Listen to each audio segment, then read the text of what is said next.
Hey everybody, Ethan here. Welcome to Hello Road. So today I thought I'd drive my Scion XB up Angeles Crest Highway on this really fun winding back road, one of the best driving roads in the country, and head up to Newcomb's ranch and see all of the really cool cars and really cool people that generally hang out there on Friday mornings. You might be wondering why I would take this box on wheels up such a great driving road, and honestly, this car is kind of fun to drive on a winding road. I have pretty decent tires on this thing, and it's lightweight, doesn't make a ton of power. No, it's not fast, but I'm a big fan of the philosophy of slow car fast, and this one definitely fits the bill. Right now we're going to head up the road and hopefully talk to a bunch of people about their cars, because there's always a really great wide variety of vehicles up here. All right, we're almost there. Let's see if we can find a place to park.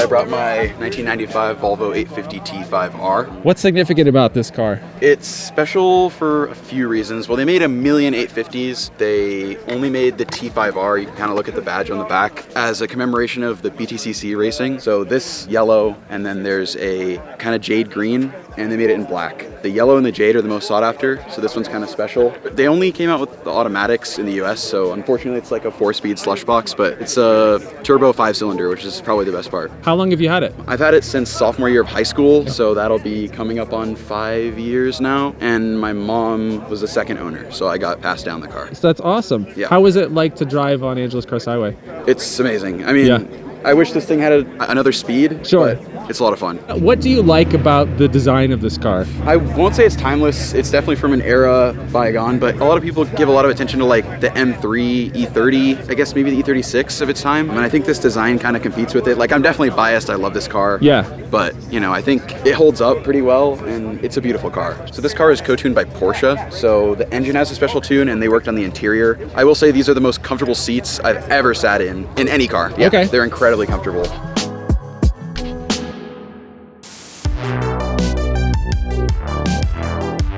This is a 89 MR2 Supercharged. I just had it rebuilt, the engine, and we did a few little modifications, but pretty much stock. How long have you had it? About 7 months, but I've only been driving it for maybe 3 weeks. Okay, so it's just finally all put together? Finally doing the shakedown and breaking it in. What did you start with, and then where did you end up? So the car cosmetically was pretty much as is. I took off some of the aero the original owner had put on. Yeah. But he had upgraded all the interior, did suede dash, steering wheel, but it had spun a rod bearing. So we sent the engine out, found the block was still in good shape. We just bored it over and did custom pistons and rods, all billet. Found a factory crank, and then I've just been shaking it down since we got it running. And so what drew you to the MR2? I had a friend who had one in high school. Yeah. I was looking for a second gen RX-7 at the time. Okay. And the prices were not really copacetic with what I wanted to spend.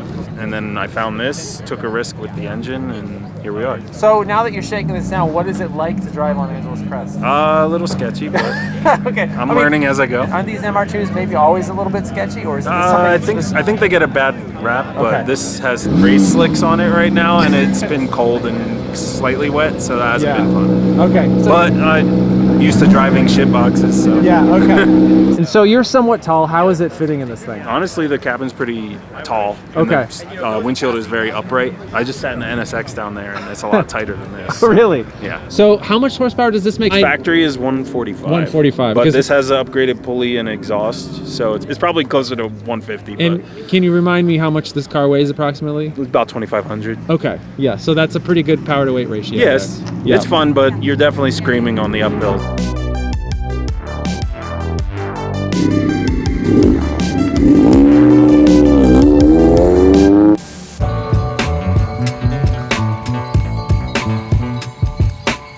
So this is a 1974 Alfa Romeo GTV 2000. 2000 means it has a 2-liter, 16-valve, 4-cylinder engine, 5-speed manual. This used to be one of the best kept secrets of cars because it is so neutral, it handles so beautifully, the engine is so delightful. This one in particular has a roarty exhaust, so it just like farts and pops and sounds very Italian.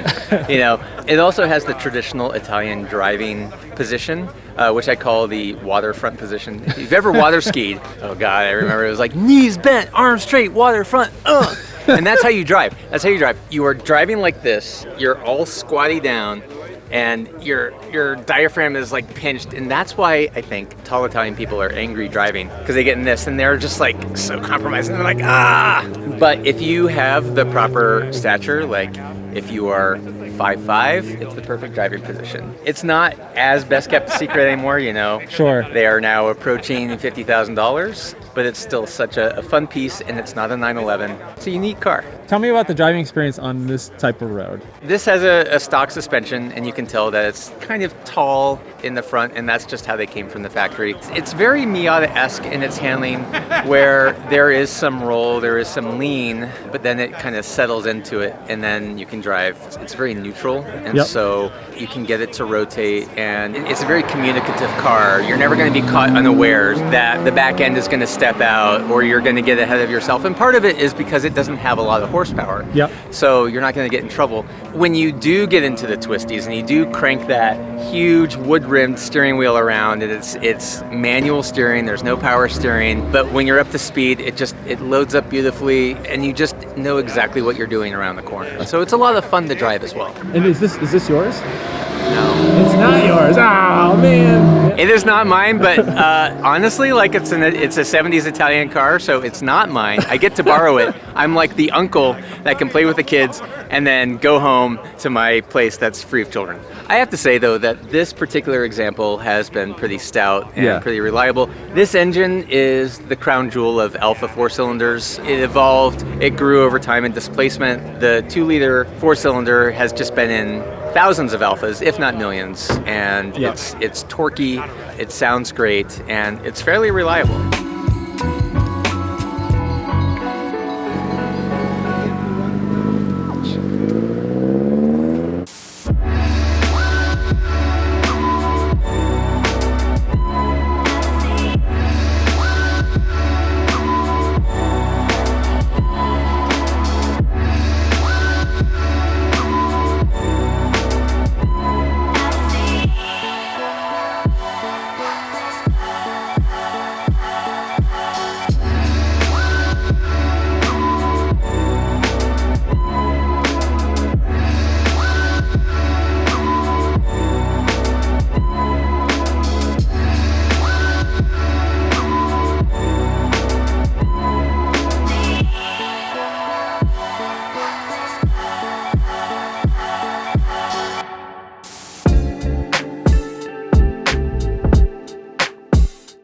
There's been a billion different variations and naming conventions over the run of this car. At this time, 2018, the TI is the not base, sort of the middle. The Lusso is the luxury package, which gave me the nice interior, extended leather and things like that. Probably the stupid roof that I hate.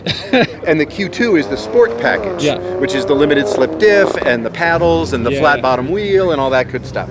So it's basically the luxury with the sport. This car is just a car in town. It's fine, it's comfortable, it's whatever. But it's fun on this road, isn't it? But it's great on this road. And these are new Pirellis. This is my 3rd year with this car and still growing on me, to be honest. And you know, it's an Alfa. Yeah. Tell me about reliability. Not horrible. Okay. Like misfirey kind of weirdness kind of thing that kind of recurs, but I think it has to do with the fuel tank level. So I just know to kind of keep it full and it seems to behave itself. It's an Alfa, so it has quirks and you have to take time to get to know them. Yeah. Which made the first year hell because it was frustrating learning everything about it. The driving experience makes up for that? The driving experience totally makes up for it. Oh yeah, fully, 100%. Yeah. Yeah. And I bought it for the paddles, which I love, especially in sport mode in a place like this. The build quality is really good, actually. It's super tight and super quiet. It's Germanic in that sense, unlike the heated seats, which absolutely suck. The Germans can do heated seats, the Italians cannot. when was this introduced? Like 2016, 2016 in So Europe, it's almost- 2017 in the US, and so it is a decade old. Had an update in 2020, basically. In a car that's that old still looks this good is pretty impressive. Like the Correct. design Well, has held up. That is one reason I bought it. I think it's very Yeah. pretty. But it also blends in because it's just a white sedan. Sure. So, you know, like driving around in traffic, it doesn't catch any real attention. But you don't see a lot of other ones, which is nice in Los Angeles where there's millions of everything.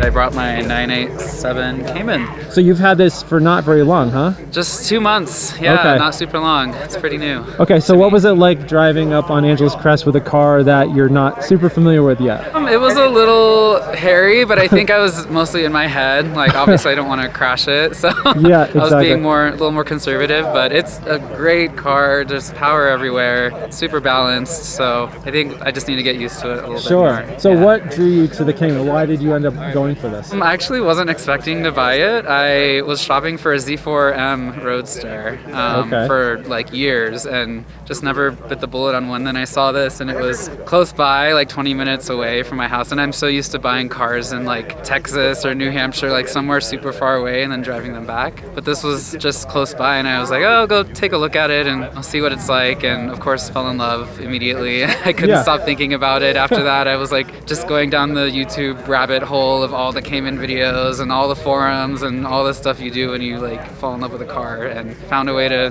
make it happen. Yeah, so what specific things have you found in your ownership so far that you really love about it? I just love how like high quality everything feels. It's my first Porsche, so it's like even I've worked a little bit on it so far. I did the brakes and oil change and like just all the parts it's made out of. You can tell they're quality parts, and it seems pretty simple to work on so far. And probably my favorite thing is just the engine note is incredible. That flat six whale. What I love is that the intake snorkel is on the driver's side, so you can hear all the intake noises right out the window. How many miles Yeah. does it have on it? 47,000. I got it at 44, so I've already put a few thousand on it in a couple months. Okay. Yeah, actually, the first day I owned it, I crashed it. Oh, no! Which is kind of a crazy story. I had a trip to Tahoe planned with Okay. my sister to go skiing. I bought it that day. I wasn't planning to drive it to Tahoe whatsoever. It has summer tires on it. Obviously, that's not smart. But my friend was like, you should take it, just enjoy it. It's probably not snowing, right? I was like, okay. I texted my sister and she said, yeah, it's just raining. There's no snow. You'll probably be fine. So I drove up and of course got stuck in the middle of a snowstorm and completely slid off the road into an embankment. Luckily I wasn't going fast. I was only like 10 miles an hour, but I fishtailed and crashed. Oh no. And there's not really any damage. Okay. Luckily, just a couple of scratches. Okay, that's good. That's oh So my hopefully gosh. that's like my crash for a while. Okay. And it won't happen again. Knocking on wood.